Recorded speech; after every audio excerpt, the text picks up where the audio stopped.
Nosotros lo tenemos bien incorporado en nuestro ADN, buscamos ese nexo, esa unión entre la práctica de deporte y juntar a gente para este tipo de eventos. Siempre juntos en cuanto a ánimo y a ganas de competir y hacer deporte. Desconectar, estar con los del trabajo, juntar hobby con trabajo, que siempre va bien.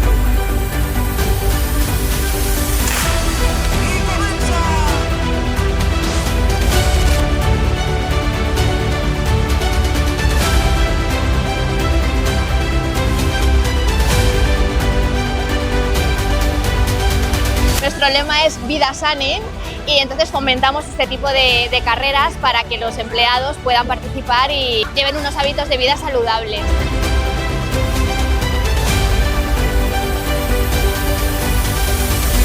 Yo venía a hacer mi marca personal, que era intentar bajar de 31,50. Lo he conseguido y ya está. Lo de ganar ha sido secundario. Muy feliz, la verdad, me ha encantado este circuito, nunca había corrido y nada, me ha encantado el ambiente que ha habido.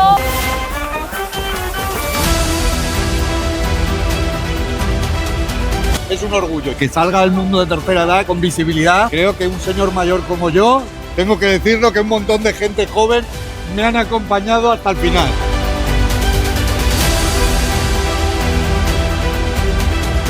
Lo hemos pasado fenomenal, estamos disfrutando un montón y creo que sí que vamos a repetir. Es la primera vez que venimos, pero ha valido muchísimo la pena y estamos súper motivados, la verdad.